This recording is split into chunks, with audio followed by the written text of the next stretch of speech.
Bom, pessoal, boa noite a todos. É um prazer estar aqui de novo com vocês, nesse terceiro meeting de pesquisa, né, que nós estamos realizando aqui na Unifiob.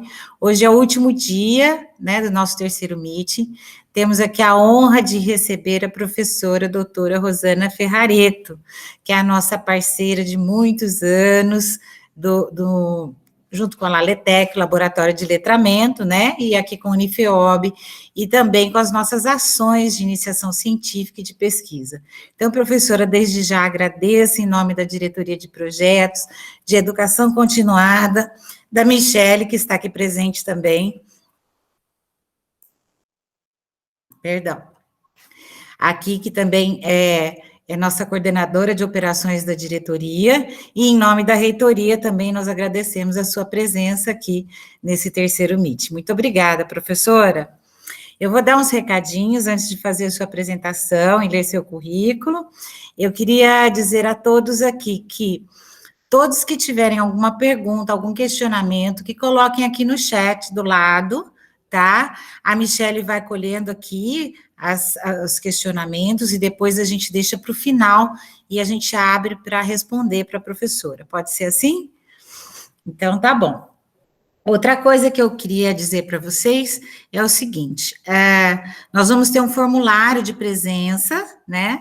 Esse formulário também nós vamos colocar aqui no chat, então eu peço que todos respondam para que a gente possa gerar o certificado de vocês, né? Isso é muito importante para a vida acadêmica de vocês, né? Não tão importante quanto a presença estar aqui, mas o certificado com certeza também é muito importante. Outra coisa, um recadinho que a professora acabou de me falar, a professora Rosana, que ela vai disponibilizar depois a apresentação dela. Então, a gente vai poder enviar para quem quiser e disponibilizar, talvez até lá na página da pesquisa, para quem tiver, a gente dá o acesso para a apresentação dela, tá bom? Então, eu vou apresentar a professora Rosana. A professora Rosana, como eu disse, ela é uma parceira nossa há muitos anos, ela é doutora em Linguística e Língua Portuguesa, com estágio de pós-doutorado realizado no Departamento de Ciências Cognitivas da Case Western University em Cleveland, Ohio, mestre em Linguística, especialista em Design Instrucional e em língua inglesa. Ela também é licenciada em Letras, Português e Inglês, e é professora aqui do nosso campus IFE São João da Boa Vista. Professora, eu não vou ler seu currículo todinho, mas ele reflete a sua dedicação. Então, muito obrigada pela sua presença, professora. A palavra é toda sua. Vamos começar, então. Boa noite, muito obrigada pelas palavras, Ana Flávia e Michele, as duas pelo convite. É sempre uma alegria estar aqui na Unifeob, com vocês, alunos tão engajados aí no desenvolvimento pessoal e profissional a partir da pesquisa científica. É sempre um momento privilegiado de aprendizagem para mim estar aqui com vocês fazendo essa troca. E vocês me ouvem bem? Sim. Tá bem com a minha voz? Ok, vou então começar apresentando aqui. Deixa eu ver aqui o modo de apresentação. Eu posso apresentar uma janela, uma guia ou a tela inteira, né?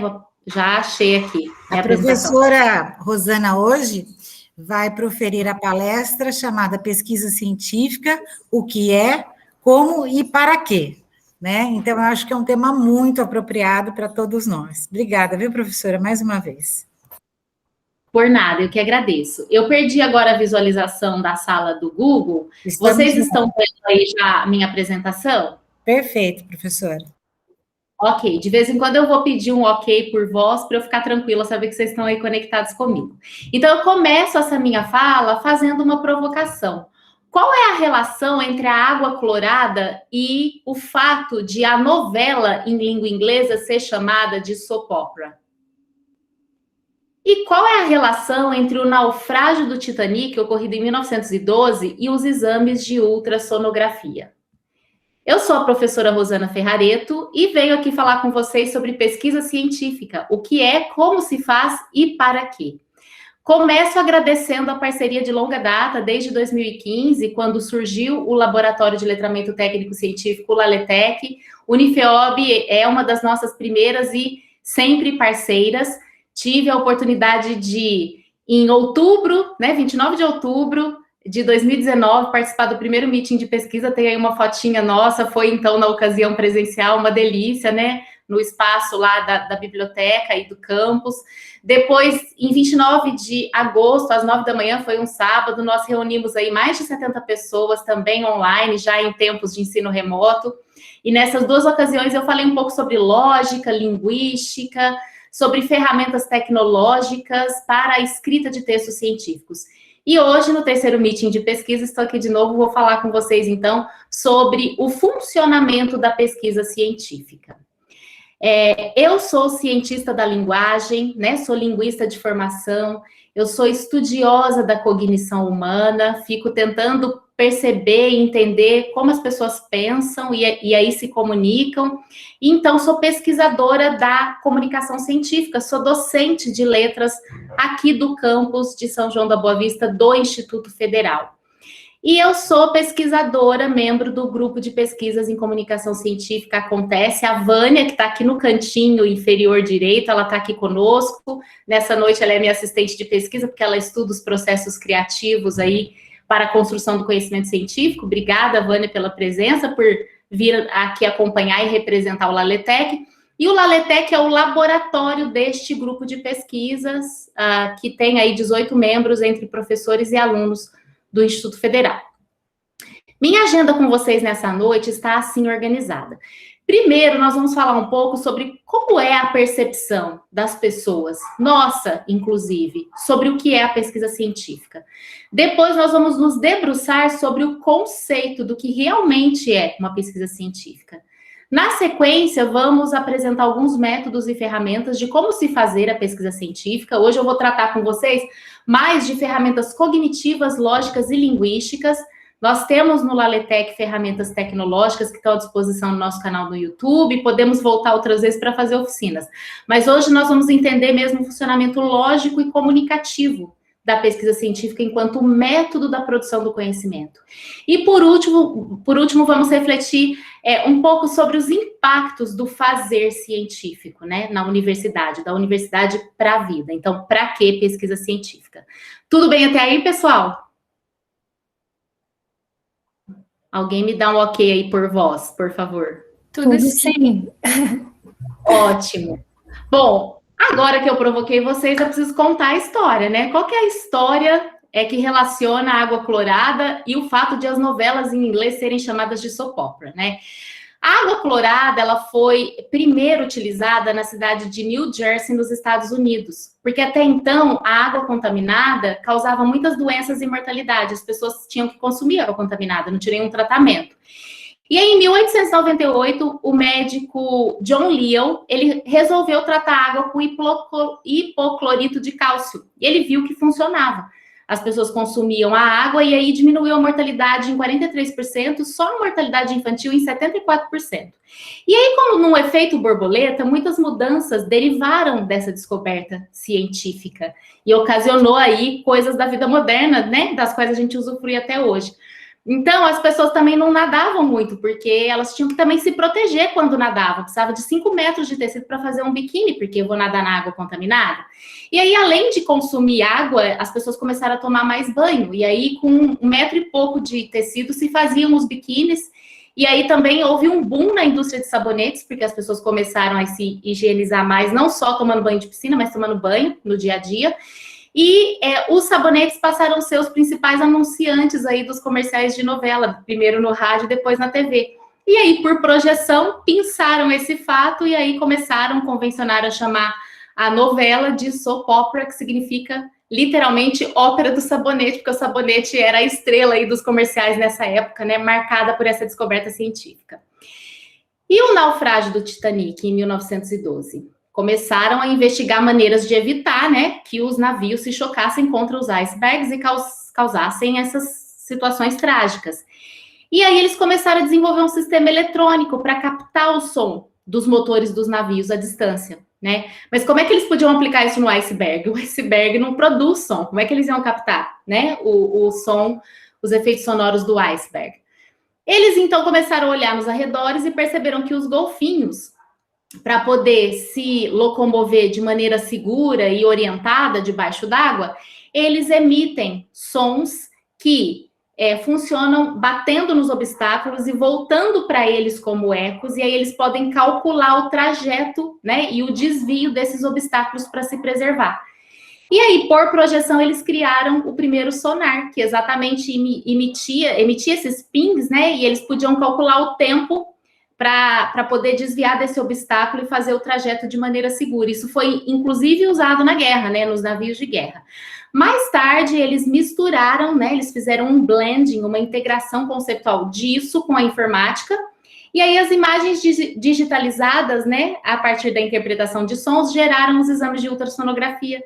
A gente pode ver o bebê quando a mulher está grávida, pode fazer exame dos órgãos para poder diagnosticar e tratar. E mais tarde um pouco, né, a litrotripsia, que é o fato de você conseguir bombardear os cálculos por meio de ondas sonoras, né? Então, essas são histórias de algumas descobertas científicas que estão neste livro do Steve Johnson, Como Chegamos Até Aqui, a história das inovações que fizeram a vida moderna possível. Tem um TED dele também muito bom, Where Good Ideas Come From. Ele tem se debruçado para estudar de onde vêm as ideias que geram mudanças e ocasionam aí a possibilidade de termos a vida moderna, né, com essas facilidades, nos protegendo de doenças, usando a tecnologia. Ele tenta enxergar padrões, né, nos comportamentos de cientistas que são inovadores e ocasionam essas grandes invenções. Ele até começa esse vídeo do TED falando que antes de 1600 e pouco, as pessoas tomavam álcool, porque a água era contaminada. E aí, com o desenvolvimento aí da água clorada, depois aí em 1800 e pouco, começaram a surgir os primeiros cafés. Então, as pessoas começaram a consumir mais café do que bebida alcoólica. E o fato de inibir o consumo de uma bebida que era depressiva, né, para uma bebida que era estimulante, que era o café, também aguçou a criatividade humana, fora que os cafés eram pontos de encontro onde as pessoas conseguiam conversar sobre as suas ideias. Então, de novo, como um efeito borboleta, essa integração conceitual, essa conexão entre fatos, entre pessoas e entre ideias é o que impulsiona a criação do conhecimento que transforma a nossa vida. E esse conhecimento assim sistematizado é o conhecimento científico. Então, eu estou aqui para dizer para vocês que a ciência é uma jornada, mas como assim uma jornada? Qual que é o ponto de partida? Como é que eu consigo começar a fazer ciência? E aonde essa estrada vai me levar? Eu vou sozinho ou eu vou acompanhado? O que eu levo na minha bagagem? Né? Qual que é a história por trás desse percurso, dessa jornada, desses grandes inventores que tornaram a vida moderna possível? Né? Era uma vez, o que tem numa história? Uma história é uma sequência de eventos memorável, né, emoldurada a partir da existência de elementos como personagens, lugar, tempo, ação, evento, foco narrativo. E por meio de histórias a gente troca, a gente compartilha acontecimentos, fatos, pontos de vista, experiências. Então imaginem vocês a história da ciência como uma busca, né? Todo mundo imagina um cientista lá no laboratório de jaleco branco, ou um cientista que vai a campo entrevistar as pessoas, ou alguém lendo na biblioteca, né? E aí esse cientista, ele investiga literatura, ele faz perguntas, ele faz desenvolvimentos no laboratório. Durante os experimentos, ele encontra obstáculos, resolve esses obstáculos para, baseado no conhecimento, criar alguma coisa nova. Essa é a travessia do cientista, esse é o propósito. E quem elege a busca não pode recusar a travessia, né? Como é que é o trabalho até que se descubra esse algo novo, né? Quem vive o propósito também tem que suportar o processo. É para isso que estamos aqui, para aprender a realizar essa jornada rumo ao conhecimento. Então, vamos lá, vamos conversar um pouco mais sobre como se percebe a pesquisa científica no nosso mundo contemporâneo. Só vou dar uma pausa aqui para dizer aí, para perguntar se está tudo ok. Tudo ok, Rô. Então, vamos lá. pessoas hoje em dia sabem que precisam da ciência porque querem vacina, né? E a gente vê muita gente aí negando a vacina. A cloroquina é científica? A vacina vai me trazer algum malefício? Vai valer a pena eu tomar a vacina? Então, fazendo uma pesquisa, a gente percebe que sim, a confiança do brasileiro na ciência aumentou durante a pandemia, né? De 42%, diminuiu para 33% o ceticismo do brasileiro em relação à ciência. Mas muitos ainda disseminam, né, que a Covid-19 provoca, a vacina provoca câncer de mama ou autismo, que dá má formação em fetos, né, que quem tomar a vacina vai morrer em 2 anos, o MST destruiu uma fábrica de vacinas, né, essa vacinação em massa é o que está criando novas variantes, onde já se viu, né, então, como é que eu vou dar vacina nos idosos? Isso vai diminuir a minha imunidade.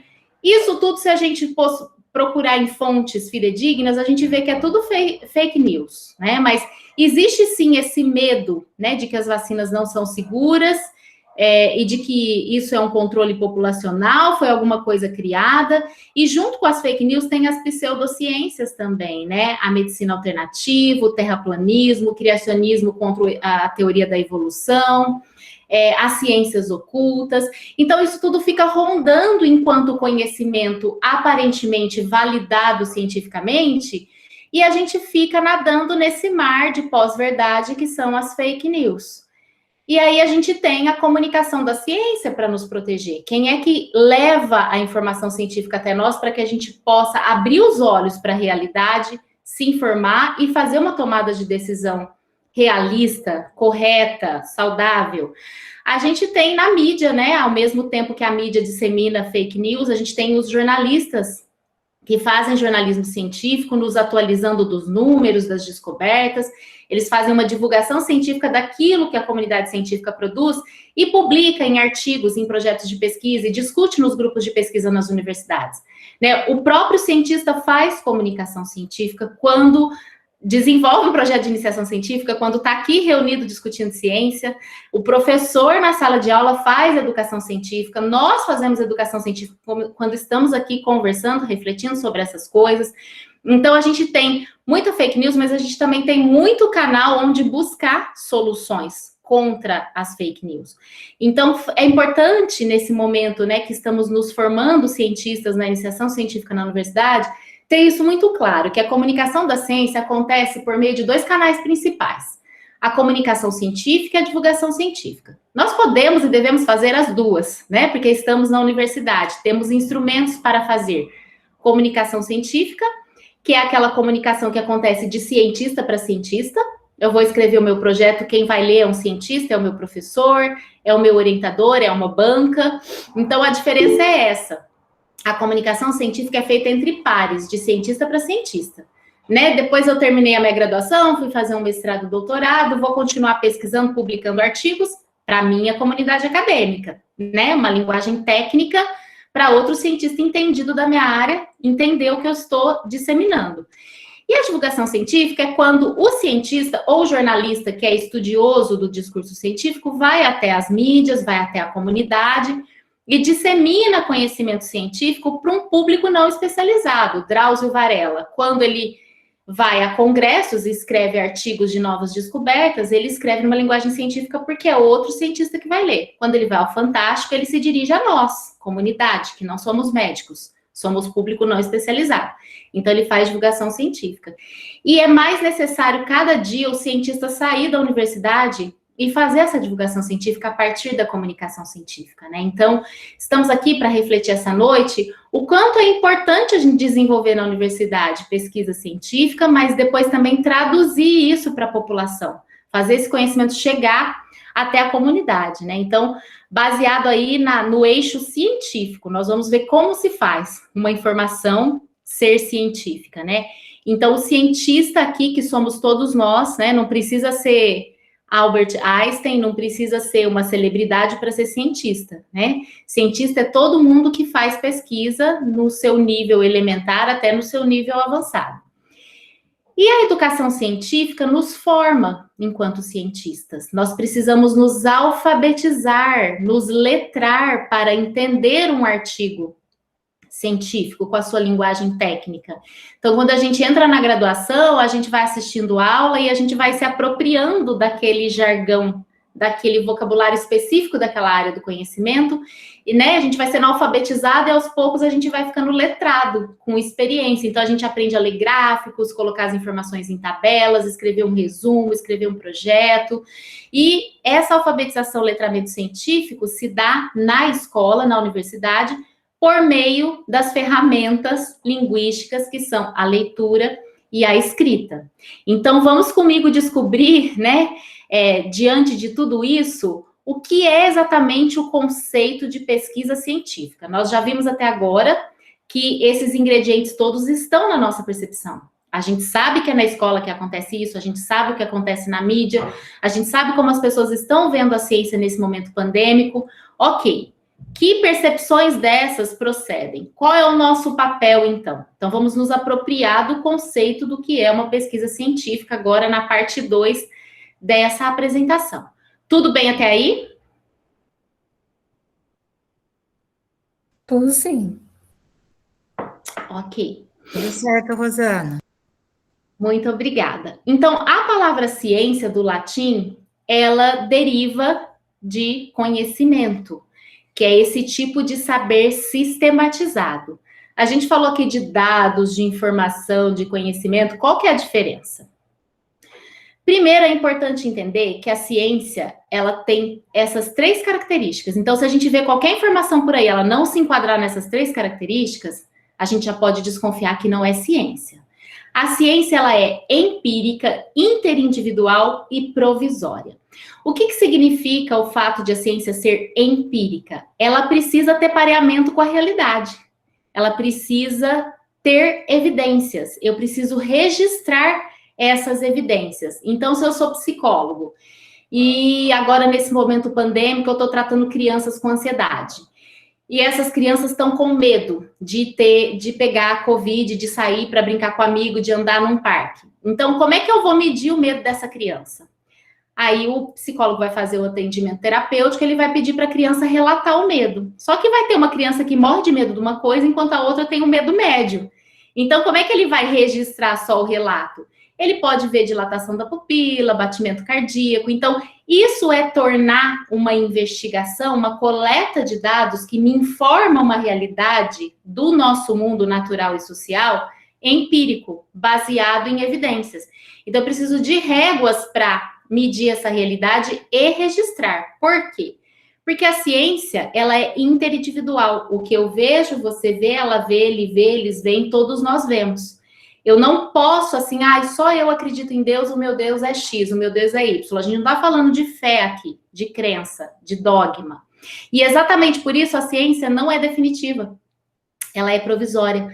Para os negacionistas, isso é ruim, porque eles querem aquele conforto cognitivo das verdades inquestionáveis. A ciência é muito mais feita de perguntas do que de respostas. Isso para o cientista é bom, porque as coisas avançam, elas melhoram. A ciência é incremental. Agora, embora as coisas na ciência não sejam definitivas, elas precisam ser bem definidas. A gente faz esse recorte da realidade, tira foto, descreve, escreve, documenta, né? Porque a ciência é baseada em evidências, para que todo mundo consiga ter acesso a uma verdade interindividual que, portanto, é provisória. A cada estudo eu chego a uma conclusão definida daqueles meus objetivos, mas não definitiva, porque as coisas vão melhorando, vão tendo novas descobertas. Como assim, né? Como é que, então, eu transformo a informação que eu capto da realidade, que eu pesquiso? Será que é só jogar no Google? Será que é só assistir o vídeo do Iberê Tenório ou do Átila? Isso é informação científica de procedência a partir de um conhecimento científico que eles criaram? Agora, a ciência é o que vai fazer eu construir conhecimento, mas qual que é o percurso que eu vou desde a minha pesquisa, que eu capto a informação da realidade, das fontes e transformo em conhecimento? Como é que eu faço essa coisa de registrar variáveis, de ser interindividual para todo mundo ver? Eu tenho que estudar, não tenho? Eu tenho que ler e escrever. Mas será que se eu só pesquisar, eu estou fazendo ciência? Ou fazer uma pesquisa no Google é só estudo? Então, eu pesquiso para estudar ou eu estudo para pesquisar? E quando eu escrevo, primeiro eu penso a partir da pesquisa que eu fiz, para escrever ou eu escrevo para me ajudar a pensar? Será que eu pesquiso só para fazer ciência? Quando eu quero comprar um celular novo, eu faço uma busca na internet, isso é uma pesquisa? É uma pesquisa científica. Mas toda ciência precisa de pesquisa? Toda ciência precisa de pesquisa. Então, vamos entender como é que esses processos acontecem, mas eles estão interligados. E aí, a gente já vai para a parte 3 aí da nossa apresentação. Então, primeiro a gente pensou, como é que a gente sente a ciência de maneira senso comum, né? Como é que as pessoas percebem a ciência, qual que é o papel da comunicação, da divulgação, da educação. O que é ciência? Ciência é conhecimento para além da informação. É um saber sistematizado, empírico, interindividual e provisório. E eu preciso pesquisar e estudar para fazer ciência. Ok, mas como eu faço de verdade? Quais são os métodos, os caminhos, os meios e as ferramentas? Tudo bem até aí, pessoal? Tudo bem. Tudo certinho. Que bom, então vamos continuar. Então, existem 3 níveis para a construção do conhecimento científico, né? Eu tenho um dado, na realidade, que é uma matéria-prima bruta que eu extraio. O exemplo que eu sempre dou é 220. Se eu perguntar para qualquer pessoa aqui, o que é 220? Só tem uma resposta possível. Todo mundo vai responder aí no chat ou em pensamento. 220 é um número. Agora, se eu digo assim para vocês, olha, e 220 volts? O que isso significa? Vejam que eu perguntei o que é 220, agora estou perguntando o que significa 220 volts. Opa, já tem uma grandeza aí. Eu estou medindo o quê? Agora, se eu puser um cartaz assim perto de um gerador, 220 volts e um vermelhinho assim, perigo, você vai chegar lá perto e tocar para correr risco? Então, eu já transformei a informação em conhecimento. Então, o dado significado se torna informação. A informação interpretada e aplicada na realidade se torna conhecimento. E é por isso que a ciência precisa de métodos sistemáticos para significar o dado e para usar a informação como conhecimento para mudar a nossa vida. E aí tem essa imagem aqui, vocês já devem ter visto na internet, que representa muito bem essas etapas da construção do conhecimento. Os dados ali são pontos esvaziados, coisas que a gente vê aleatórias na realidade, mas a gente precisa deles. Só que a gente precisa preenchê-los de significado, porque aí eu já tenho informações. Mas as informações fora do uso, elas não fazem sentido. Quando eu uso e aplico para alguma função, eu já conectei esses pontos preenchidos, né, de significado. E aí, quando eu chego ali no nível do conhecimento, eu já tenho ciência, né? Porque eu tenho método, eu leio a literatura, eu levanto hipóteses, eu estabeleço objetivos, eu vou testar esses objetivos para transformá-los em resultados, eu interpreto os resultados e gero uma conclusão, generalizando uma realidade. Agora, é difícil a gente pensar onde buscar uma ideia, né? Escolher um tema de estudo é a coisa mais trivial. Você conversa com o seu orientador, você tem aqui esses eventos na Unifeob, você lê as coisas, né, da sua disciplina, você tem ideias de vários temas que o professor abordou na aula que você acha legal de pesquisar, ou o próprio comitê científico da universidade, ou o professor orientador fala, olha, tem esses temas aqui que são do meu interesse, você olha no currículo do professor, mas o mais relevante é você problematizar, é você, opa, eureka, tive uma ideia aqui, eu enxerguei um pontinho de luz aqui nesse uso desse conhecimento para a realidade, que vai trazer um novo direcionamento, como as histórias de sucesso aí que a gente viu no começo, né, dessa apresentação. E aí tem até o nível da sabedoria, que é quando a gente vivencia, experimenta o conhecimento científico junto com a filosofia, junto com a epistemologia, né? A gente reflete sobre o tipo de conhecimento que a gente está estudando, a gente pensa logicamente sobre ele, e a gente usa na realidade para o bem. Isso é sabedoria. Tem muita gente que nem é escolarizado e que tem sabedoria de vida, né, nos seus conhecimentos populares. Então, assim, não estou aqui dizendo que a ciência é o melhor dos mundos, é o melhor tipo de conhecimento, é um dos. E para determinados propósitos, é ela que funciona. Não adianta você ir só na sabedoria popular, ou só na filosofia, ou só na religião, ou só na arte. São conhecimentos complementares, não são piores nem melhores que a ciência, né? São necessários para suas respectivas finalidades. Agora, tem cientista que não chega no nível da sabedoria, nem no nível da ideia, do insight. Faz aquele arroz com feijão bem feito e às vezes até usa para o mal. Então, aí nem chega no nível da sabedoria. Então, como é que eu crio essa fagulha aí de conhecimento para gerar uma ideia que, para além de um conhecimento científico, atinja o nível da sabedoria e modifique, melhore a vida das pessoas? Então, de novo, eu vou voltar aqui a algumas reflexões do Steven Johnson, daquele livro e daquele TED que eu mostrei para vocês e que eu indico que vocês assistam e leiam o livro. Ele diz que as boas ideias, e ele tem estudado isso há muito tempo, elas só acontecem quando a gente promove conexões. E aí eu trouxe aqui o conceito de serendipidade, que muita gente acha que é um mero acaso. Fleming descobriu o antibiótico, né? Que salva a nossa vida, salvou a vida de milhares de pessoas que morriam aí por infecções, porque ele esqueceu a lâmina com material biológico no balcão fora da geladeira no fim de semana, e quando ele chegou, ele viu aquele halo em volta ali, não tinha, né? Os fungos não tinham adentrado, e aí ele desenvolveu o antibiótico a partir disso. E aí ele teve sorte, né? Foi um esquecimento dele que ele teve sorte, ele enxergou e eureka, deu certo? Não, ele já vinha desenvolvendo essas ideias. Então, o Steve Johnson, ele diz que esse momento eureka, essa metáfora do iluminismo, né, que a gente acredita para a ciência, que as coisas acontecem overnight, do dia para a noite, é uma metáfora que a gente tem que desmistificar no mundo da pesquisa científica. A pesquisa científica não acontece de uma hora para outra, ela acontece com o tempo, você consegue enxergar uma inovação com o tempo, e porque você está em rede. Ele estudou, ele leu, né? Ele está sobre o ombro de gigantes, como dizia Newton. Até falando nisso, né? Não foi a maçã que caiu que deu o momento eureka, aquela imagem do pensador que fica ali, e aí do nada ele descobre uma boa nova ideia.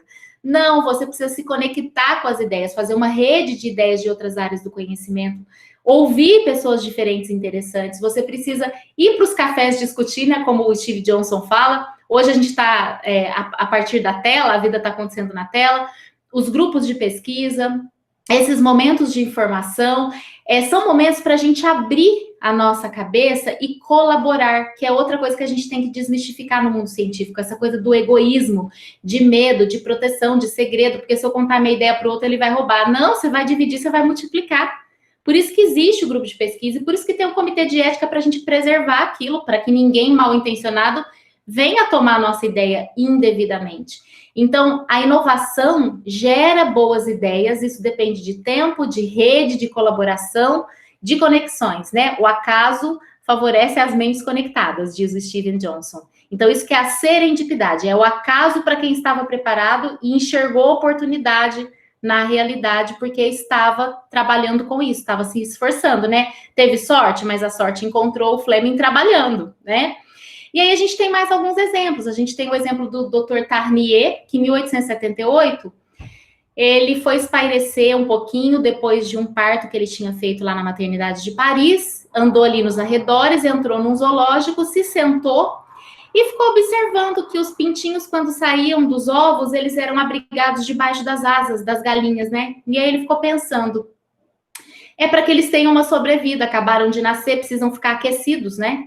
E aí, quando ele voltou para o hospital, passou um tempo, ele desenvolveu a primeira incubadora humana, que era uma caixa de madeira e com galões de água fervendo embaixo, por projeção daquilo que ele tinha observado na natureza. E naquele ano ele diminuiu em 28% a taxa de mortalidade infantil ocasionada por nascimento de bebês prematuros. E aí, na África, modernizou, né? Essa é a imagem da primeira incubadora. Mas as incubadoras hoje são muito modernas, mas na África é assim que é uma incubadora humana. Ela nos parece um automóvel?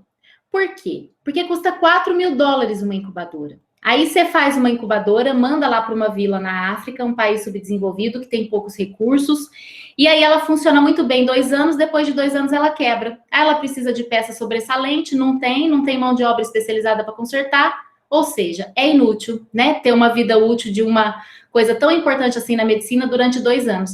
Então, o que os cientistas começaram a fazer? Vamos resolver esse problema de acordo com a realidade que a gente tem. Vamos olhar o dado na realidade, significar a informação, fazer estudos, experimentos e transformar em conhecimento e aplicar na realidade.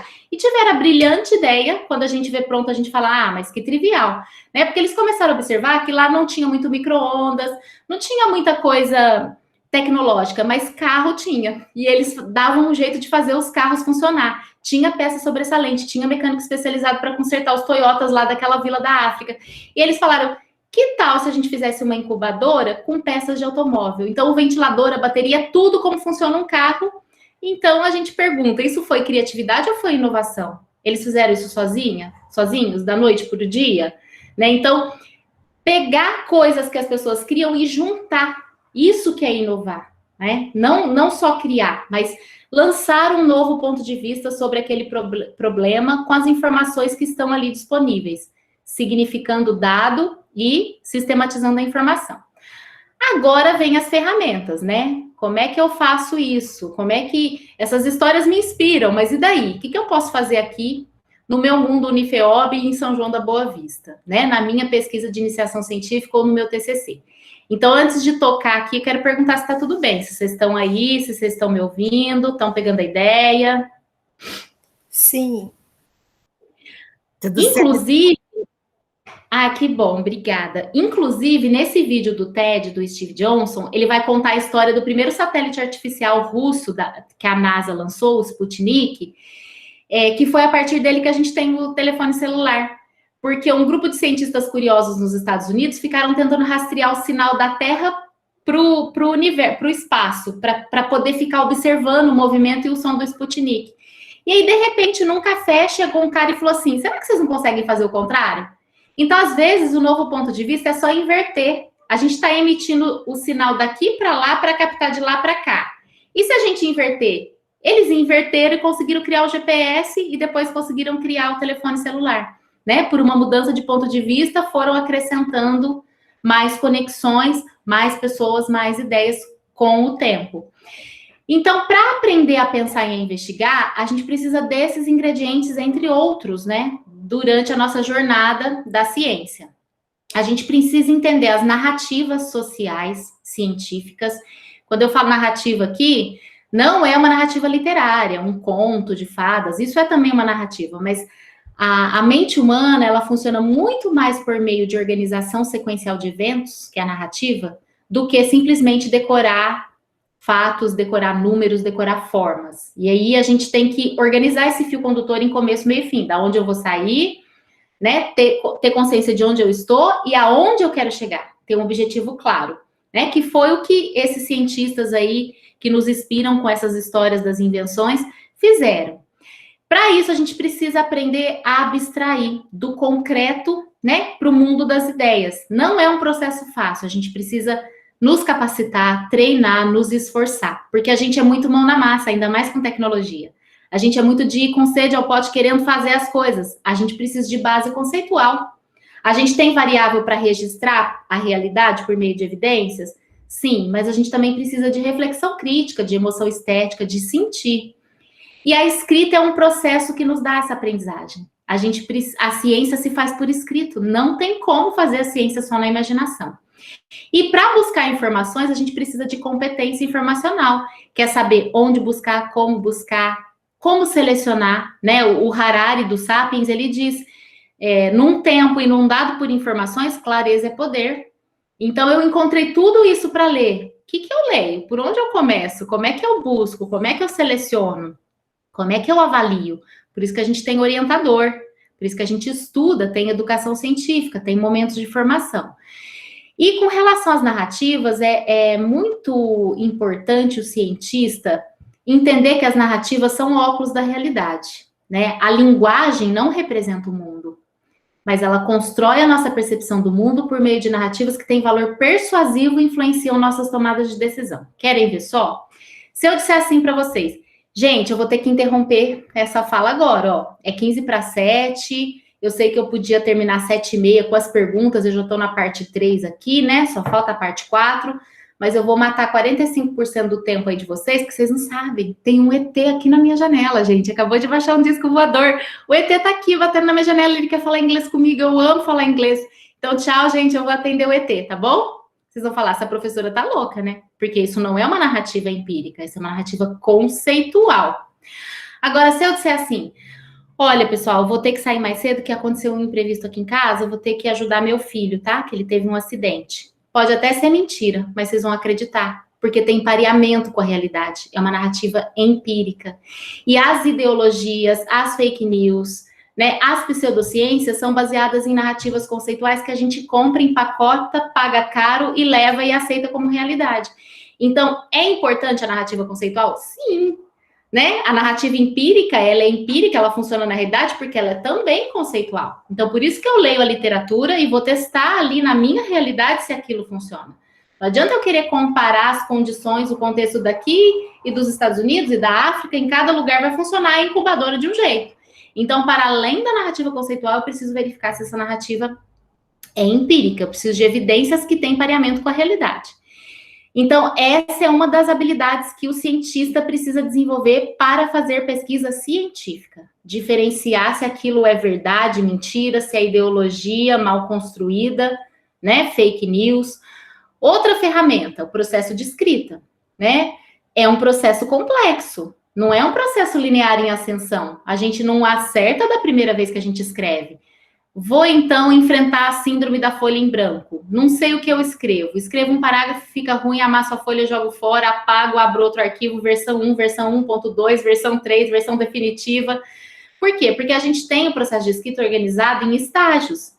A pré-escrita é quando a gente faz esse brainstorm, aí a gente agrupa ideias, esboça, mostra para o orientador, ele corta aqui, seleciona ali. Aí, olha, agora já tá bom, o projeto já tá bom. Deu 1.500 palavras o referencial teórico. Ah, mas não deu, tem que aumentar um pouquinho. Lê mais um autor, veja esse livro aqui.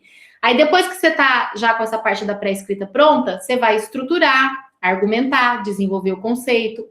Aí, você tá no processo de escrita. Depois, os ajustes finais. Vou ver a BNT, vou ver revisão textual, é a reescrita. Então, se a gente ficasse mais tempo na pré-escrita, o processo de escrita e reescrita ia rodar mais redondinho. O que a gente percebe aqui na escola se escreve de última hora, olha a questão da conexão, do tempo, do eureka. E aí, depois dá muito ajuste, né? Dá muito erro, fica um texto todo hemorrágico, porque a gente não planejou. A gente não sabia onde a gente queria chegar, a gente não estabeleceu o objetivo. Né? Então, quando eu falo que quem escolheu o propósito precisa dar conta da travessia, fazer pesquisa científica não é sempre doce, mas os frutos são saborosos, né? E a coisa mais gostosa que tem é você bolar a ideia, você desenhar o estudo, e essas são ferramentas que a gente pode usar. Desconfiar da narrativa, escrever mais e aplicar nesse processo de escrita científica isso tudo que a gente está fazendo aqui.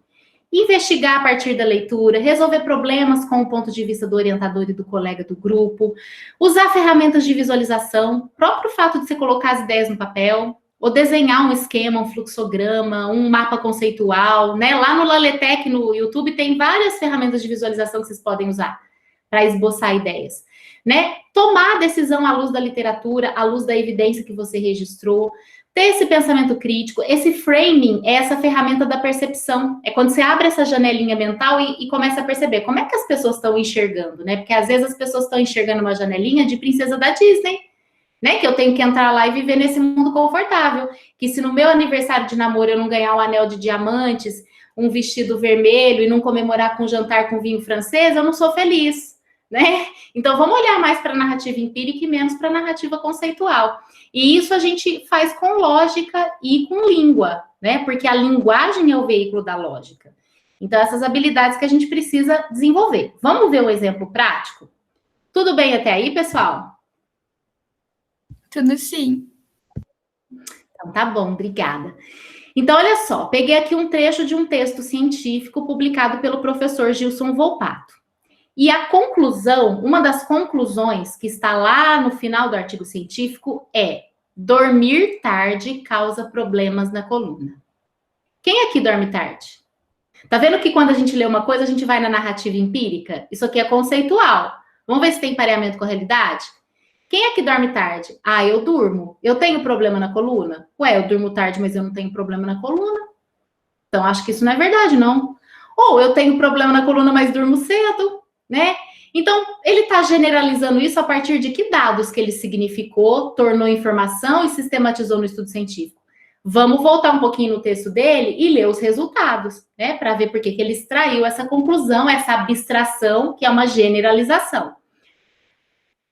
Se a gente olha a parte dos resultados, ele escreveu assim: jovens dormem tarde por causa da internet. Privam-se do sono noturno, pois levantam cedo. Sentem sono durante o dia. O sono leva a postura inadequada. A postura inadequada leva a dores na coluna. Logo, dormir tarde causa problemas na coluna. Opa, agora ele registrou evidências empíricas. Eu enxerguei a mesma coisa que ele enxergou. Mas eu preciso fazer uma abstração ainda um pouquinho mais lógica da realidade. Será que é o dormir tarde que causa problemas na coluna? Ou será que são as coisas que você faz quando você dorme tarde que causam problemas na coluna? Essa é uma pesquisa de interferência ou é uma pesquisa de associação, sem correlação de causa e efeito? Porque quando a gente vai testar, a gente tem essa fantasia, né, de que você vai mexer no A, o B vai mexer também. E não, às vezes as coisas só coincidem. Quer ver um outro exemplo? Dizem por aí que depressão causa câncer. Vocês já devem ter ouvido isso, né? A pessoa desenvolveu um câncer porque ela era muito triste, muito depressiva. E a ciência ainda não comprovou isso. Por quê? Porque existem fatores circunstanciais que estão associados com o câncer junto com a tristeza que a pessoa desenvolveu. Muitas vezes ela desenvolve uma tristeza e ela se apega a um vício. Aí ela começa a fumar, ela desenvolve um câncer de pulmão. Então, foi a tristeza que ocasionou o câncer? Não, foi aquilo que a tristeza causou que ocasionou o câncer. Tem um mito aí na educação de que o aluno do fundão é um aluno indisciplinado, que falta, que não tira nota boa. Será que o desempenho, o resultado dele tem correlação com o lugar que ele senta na sala de aula? Então, todo aluno que senta atrás é ruim, todo aluno que senta na frente é bom? Aí você vai ver que essa é uma narrativa só conceitual, que na narrativa empírica você tem casos que comprovam o contrário, como esse dormir tarde causa problemas na coluna, como tem aluno no fundão que é nota 10 e aluno na frente que é desmotivado e é fraco, tem déficit, né? E que nem toda depressão desenvolve um câncer, mas as coisas que você faz quando você está deprimido. Então, você precisa olhar o estudo, aí, depois que você voltou nos resultados, você tem que voltar na metodologia e ver quais foram as evidências que ele registrou. Qual foi a amostra da população? Então, isso é verdade para essa realidade. Além de ser uma narrativa conceitual, uma narrativa empírica. Então, esse é o processo de abstração. Senão, você começa a acreditar em qualquer coisa que você lê. Tá vendo como uma coisa está interligada à outra? Aquilo que a gente lê, aquilo que a gente escreve, aquilo que a gente investiga, aquilo em que a gente acredita a partir das evidências. Então, pessoal, na prática, essa é a jornada da ciência, né? Você, junto com o seu orientador, você vai organizar o seu texto depois do seu estudo e até durante ele, né? A partir do projeto, você vai escrever um tema, aí você vai escrever uma pergunta-problema que vai levantar hipóteses, né? Como combater X a partir de Y. Aí você vai estabelecer um objetivo, né? A partir do problema, onde você quer chegar. Aí você escolhe ferramentas que sejam compatíveis com o seu objetivo, né? Se você quer medir a febre, você não vai escolher um microscópio, você vai escolher um termômetro. Aí você usa uma metodologia válida, prática, confiável, né? Que a literatura te indicou, que o professor orientador tem experiência. Aí você transforma esse objetivo em resultados. E dele você deriva interpretações, né? Significa essa informação e torna conhecimento e aplica na realidade. Só que o tema, a metodologia e o resultado são variáveis operacionais da sua pesquisa. Você consegue medir, registrar, escrever, tocar, são palpáveis. Agora, o processo de abstração acontece quando você enxerga um problema por trás do tema, quando você enxerga uma meta a partir do meio, né? Se eu falo assim para vocês, gente, quando terminar essa aula aqui, eu vou ligar para minha tia, tá? Vou telefonar para minha tia. Aí vocês vão falar assim, por que você vai telefonar para sua tia? Ué, eu vou telefonar para minha tia porque eu quero dizer parabéns. Aí você vai me perguntar, mas para que você quer dizer parabéns? Ela ganhou na loteria, passou no concurso, é aniversário dela. Percebem a diferença entre o porquê, né? O problema que eu tenho que resolver, falar parabéns. A metodologia a tarefa metodológica é pegar o telefone e ligar.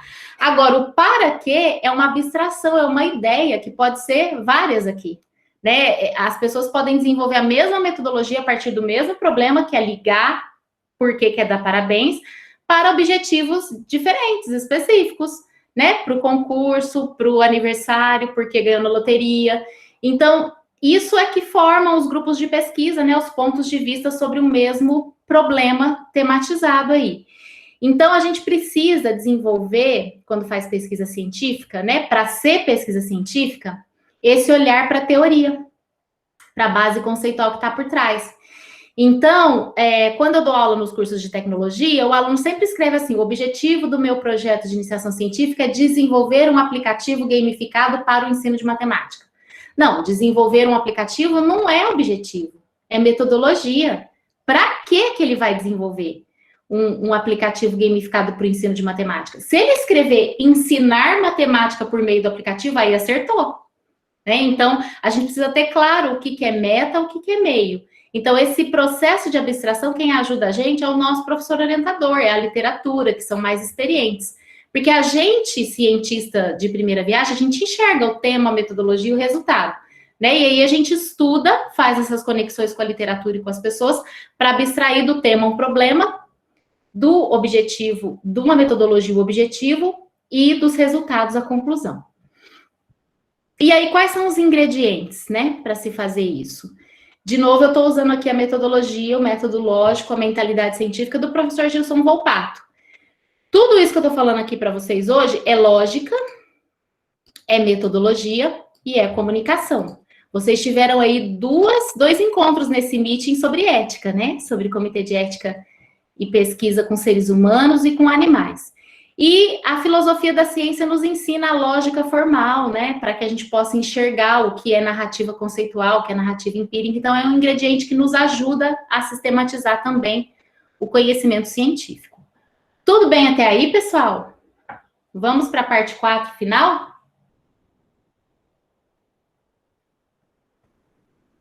Vamos. Então, gente, para que fazer tudo isso? Né? Para que estamos aqui? Já entendemos o que fazer e como fazer. Por enquanto, na teoria, que a hora que a gente vai para a prática que as dúvidas surgem, né? Mas é para isso que estamos aqui. Todos nós, professores, as ferramentas do laboratório, para que vocês possam recorrer, né, a esses recursos. Então, a gente faz ciência para tornar um problema solução. Ah, então o cientista sempre tem que resolver um problema? Também. Mas ele pode descrever um problema. A gente da área de humanidades, a Michele, que é da área de direito aí, né, à luz da doutrina também, não só, ela também faz pesquisa documental, não só bibliográfica, né. A Ana Flávia, que é da área aí da veterinária, eu acredito que ela faça mais ela resolva mais problemas práticos, né, fazendo testes em laboratório, diagnosticando, tratando. Então, enquanto alguns cientistas resolvem problemas, outros cientistas identificam os problemas na realidade e descrevem esses problemas, fazem uma revisão da literatura, para que outros cientistas que vão fazer a parte prática conheçam os resultados do que já tem até agora, para lançar o ponto de vista diferente, né? Não continuar fazendo uma incubadora que vai quebrar e parar de funcionar na África, né? Mas enxergar novas aplicações para aquela mesma problemática. Então, mais importante do que escolher o tema é problematizar. Quando você consegue problematizar, você consegue estabelecer objetivos claros, que vão te dar um desenho metodológico válido, adequado, e quando você vai aplicar a pesquisa, ela transforma os seus resultados em conclusão. E a ciência tem impactos para a própria área científica, né? Eu sou linguista, então os resultados da minha ciência vão trazer benefícios na área da comunicação ou na área da educação, né? Que eu trabalho nessa interface comunicação e educação. Mas eu também, a partir do meu trabalho, eu construo cultura, né? O que é a cultura? O que diferencia o homem dos outros animais? Os outros animais, eles se adaptam à natureza, instintivamente. Nós adaptamos a natureza às nossas necessidades. Então, a gente cria cultura pragmática e cultura hedonística, né? A gente não quer só comida. Então, quando a gente cria uma cultura hedonística, né? Hedonismo do grego prazer, a gente cria um design mais bonito para o celular, né? Você pega a arquitetura das casas. O João de Barro faz casa daquele jeito há milênios, né? Aí você pega o estofado de couro de um carro, uma aeronave mais sofisticada. Então, essa é a cultura hedonística, é o design. Mas fica mais robusto, mais moderno também. Então, a arte é uma cultura hedonística. Porque um Beethoven ou um Alceu Valença é atemporal. né? Sempre vai causar a mesma emoção estética, não muda. Agora, pega a tecnologia, né? Hoje a gente tem em nuvem, a gente armazena dados em nuvem, era no pendrive, antigamente era no CD, antes ainda era no disquete. Então, a cultura pragmática, do grego prática, vai se modificando, né? Vai avançando. Então, tudo que a gente faz em ciência tem reflexo também no nosso trabalho, na cultura da sociedade, né? Ferramentas tecnológicas, hoje a gente automatiza as coisas, deixa as coisas mais inteligentes, né? Então, ágil. Então, a tecnologia também é um dos impactos da pesquisa científica. E a educação, né? A gente faz ciência para formar pessoas, né? Para interferir também na vida das pessoas, para que elas possam ter uma qualidade de vida melhor nos seus relacionamentos. E aí eu deixo aqui também como indicação o livro e a fala do Neil deGrasse Tyson, esse astrofísico. Ele veio ao programa, virtualmente participou o ano passado do programa do Pedro Bial. E ele escreveu uma carta para o Brasil na edição do livro dele, publicado em língua portuguesa, em que ele fala que o Brasil é sim, olha de novo a percepção, né? All frame, a janelinha mental. Que o Brasil é sim um país do samba, do futebol, das mulheres bonitas, das florestas, mas em toda a aeronave no mundo inteiro está estampado o selo da Embraer. E que o brasileiro não valoriza o potencial científico-tecnológico que ele aqui produz, por meio do conhecimento científico. Então, eu deixei o link aqui do YouTube, assistam, vocês vão se sensibilizar, né? E vão valorizar mais o fazer científico, a pesquisa científica. Porque, gente, a ciência brasileira não é feita por cientistas. 60% da ciência brasileira é feita nas universidades. A ciência brasileira é feita por nós, professores e alunos. Então, vamos estar cientistas durante 3, 4 anos, 5 anos que eu estou na graduação? Não, vamos ser cientistas. Ah, mas eu não quero seguir carreira acadêmica. Não tem problema, vamos ser cientistas agora. Já que é para fazer, já que vai dar trabalho para fazer, vamos escolher um tema que a gente tem paixão, que a gente tem propósito. Vamos nos cercar de coisas boas, de pessoas boas, vamos acreditar, né? Vamos adicionar elos nessa corrente do bem. Porque todas as ciências são importantes. A gente precisa, nas ciências humanas, da história e da geografia para entender o tempo e o espaço que a gente vive. A gente precisa das ciências sociais, né? Para entender os nossos relacionamentos, das ciências linguísticas para nos comunicar e melhorar os mal entendidos. A gente precisa do direito, das ciências políticas para regular o nosso estatuto social, né? Senão vira bagunça. A gente está aí vendo uma bagunça dessa narrativa neoliberal. Será que o Brasil não precisa de uma outra organização, o mundo, né? De uma outra organização política? A gente precisa fazer a manutenção do ciclo da vida. A gente precisa das ciências biológicas, né? Para prolongar a nossa vida com qualidade. A gente precisa das ciências exatas para ajudar a gente a pensar de uma maneira algorítmica, mais objetiva, né? Coletar dados e tratar esses dados, pensar com mais lógica. E a gente precisa da tecnologia como ferramental para todas essas ciências. Mas o mais importante é que a ciência é feita de gente. A ciência é feita por pessoas, para pessoas. Então, isso que é o mais importante. Se a gente tem instrumentos e força de trabalho, a gente consegue prosperar. Com dificuldade, mas a gente vence essa travessia. Eu quero deixar aqui os contatos do grupo de pesquisa do laboratório. Vocês podem fazer contato conosco quando vocês quiserem, né? O nosso trabalho de extensão é esse, de oferecer essas ferramentas e essas reflexões. A gente acabou de publicar um livro, né? Vou deixar os links aqui para vocês conhecerem também. É o primeiro livro do grupo de pesquisa. Essas são as referências dessa aula. Quero agradecer a paciência, a gentileza, a companhia de terem me ouvido aí durante 1 hora. E quero terminar com essa mensagem do Steven Johnson. O acaso favorece as mentes conectadas. Muito obrigada e desejo sucesso para vocês nas suas vidas pessoais, profissionais e acadêmicas. Agora a gente abre para as perguntas. Obrigada, professora Rosana, foi muito bom, viu? Como sempre, viu? Muito, muito bom. Eu estava aqui lendo os comentários, o pessoal elogiando muito e adorando aqui a sua palestra, suas observações, com tanta delicadeza, com tanto carinho. Muito obrigada, viu? Pessoal, vamos abrir para as perguntas. Quem quiser pode escrever no chat ou pode abrir o microfone, a câmera e perguntar, né? Eu ficaria muito feliz. Eu também gosto de ver vocês. Estou lendo já aqui os comentários, estou vendo que o pessoal do Laletec passou por aqui, a Fabi, a Larissa. Oi, que bom que vocês estão aqui conosco. E o pessoal foi dando devolutiva aí a mim durante a fala, né? Diferença entre objetivo e metodologia, muito bom. Vamos ser cientistas, vamos acreditar, isso mesmo. Tem alguma pergunta que ficou aí no chat, Ana e Michele? Eu estou dando uma olhadinha, mas eu acredito que não. Estamos esperando a próxima data para a próxima palestra.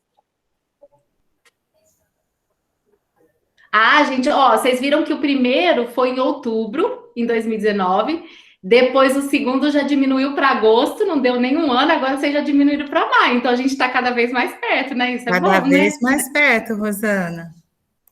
Logo que a gente volta. E a gente espera vocês também no Instituto Federal, a gente sempre está com eventos, depois vocês nos sigam nas redes sociais, eu vou deixar aqui o Instagram do Acontece, porque aí a gente vai publicando lá e vocês vêm participar também com a gente. A parceria é boa porque vai de lá para cá e daqui para lá, né? A gente vem aqui, vocês vão lá no Instituto Federal. Então, depois vou passar os slides, vocês podem também pegar os outros links das redes sociais. Mas me contem, vocês estão científica? Se quiser parar de gravar, eu acho que pode parar de gravar, né? E a gente pode aqui esclarecer alguma pergunta. Professora Rosana, dia 19 a 23 de junho, tem algum compromisso para a gente poder marcar? Aí a gente estuda aí mais um tema, pensando, e assim, pesquisa nas férias, né? Como elaborar